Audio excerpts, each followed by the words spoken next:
and is right now on 5 out of 7. The game has begun. Magnus opens with 1d4. And Kaidanov plays his pawn to d5.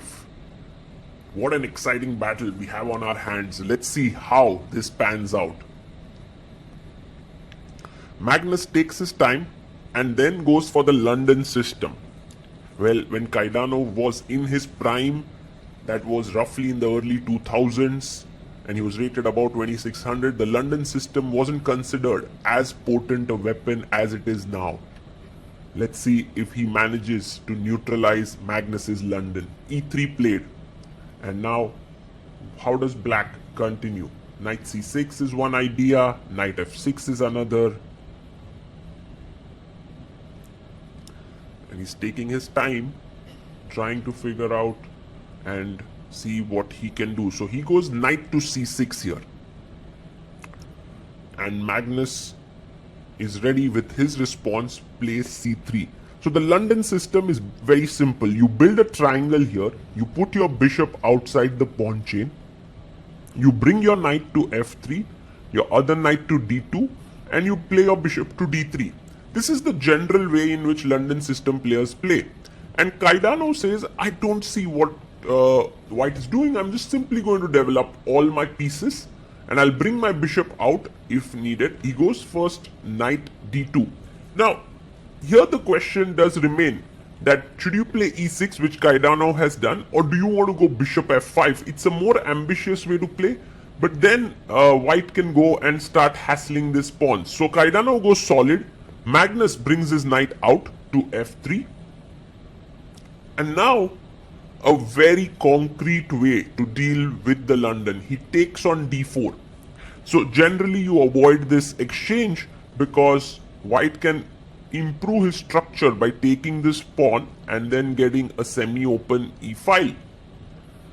However, the point is not that from here you're going to play normally as black. You're going to play very concretely with knight h5. So this is the move that Kaidanov has prepared.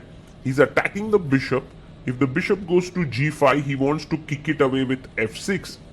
So Magnus goes bishop e3. Of course, he's well prepared for this line. But now you go bishop d6, preparing knight f4.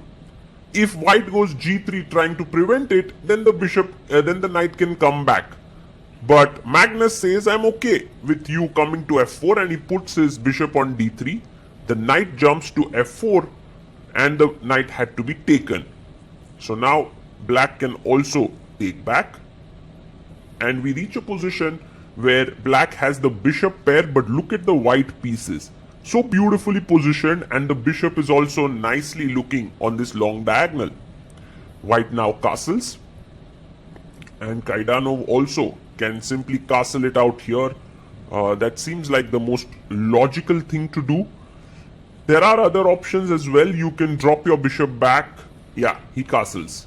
That's fine. And how should white continue now is the question. I think a very useful move is rook e1. Exactly, Magnus does just that. He puts his rook on e1. The rook is going to be useful on this semi-open file. Bishop d7, completing the development here. And later on, you could try to play queen c7, connect the rooks. And now knight b3, Magnus plays this with 1 hour 28 minutes on the clock. This has been played rarely before.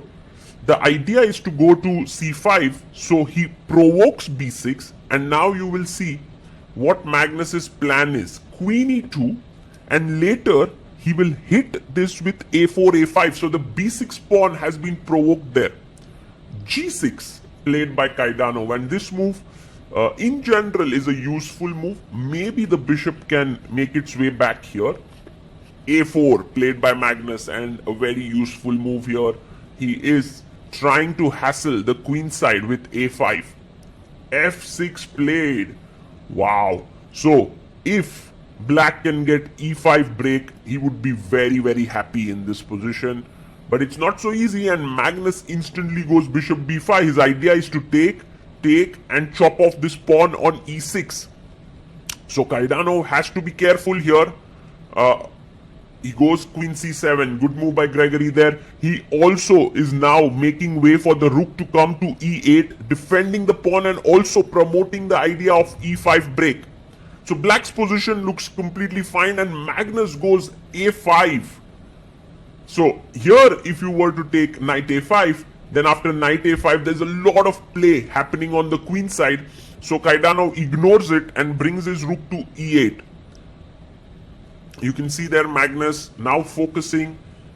He has played the opening very quickly, just taking roughly 4 minutes for his last few moves, and now for this move itself, he took 12 minutes, because this is the moment when you want to really focus yourself.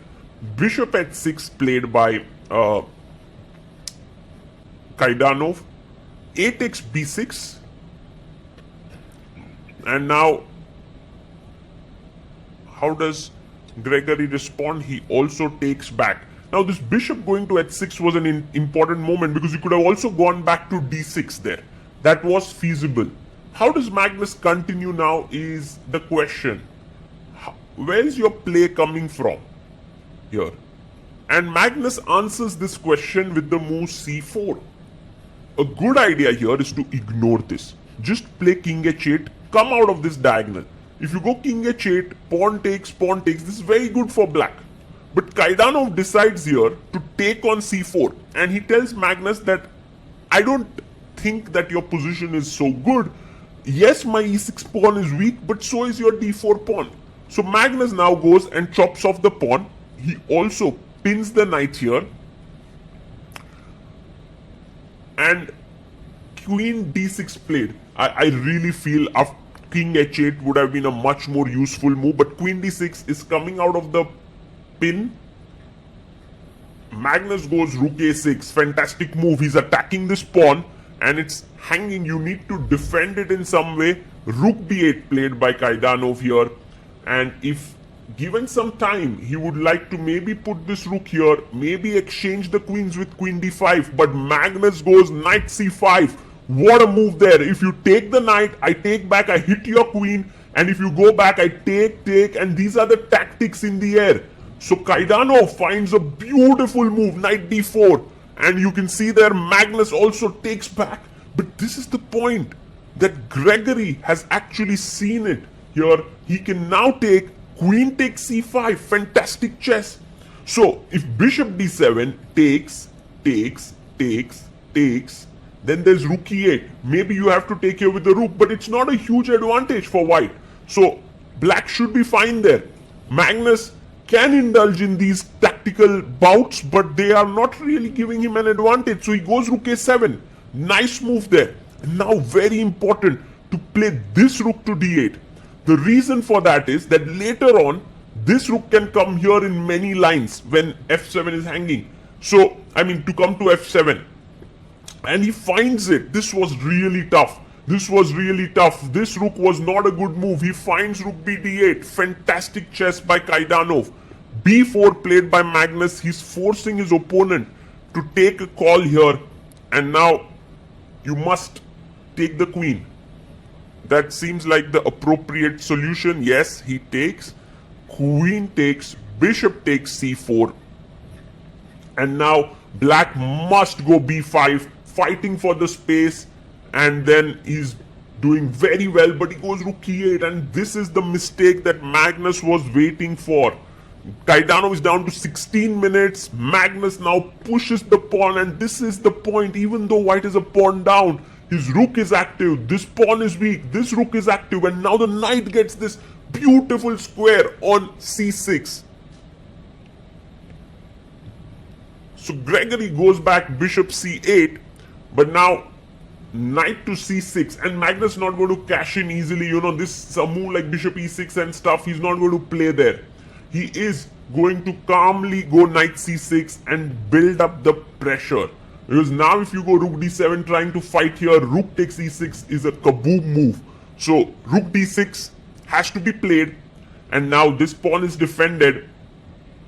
Magnus can still press. How does he press here? He goes rook c7, and his idea is to bring the other rook this way. Complete bind on the position. black pieces are very passive.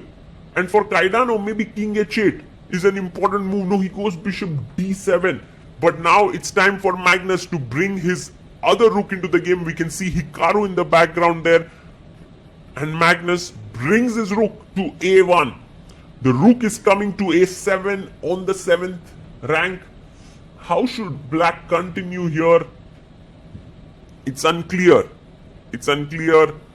And Kaidanov is in big trouble time-wise as well. He has just 5 minutes left on the clock. He goes bishop f8. Magnus, on the other hand, has 58 minutes on the clock. Here, the rook moves into the 7th. Now the bishop is hanging. Both the rooks are doubled up. It looks like the game is coming to an end. But bishop takes c6. Kaidanov keeps fighting. He takes, Magnus takes with the pawn. The pawn is just 2 steps away from queening. But notice that there are opposite colored bishops on the board. And there could be some hopes to fight for a draw here. So check first. And now the king has to come up on g2.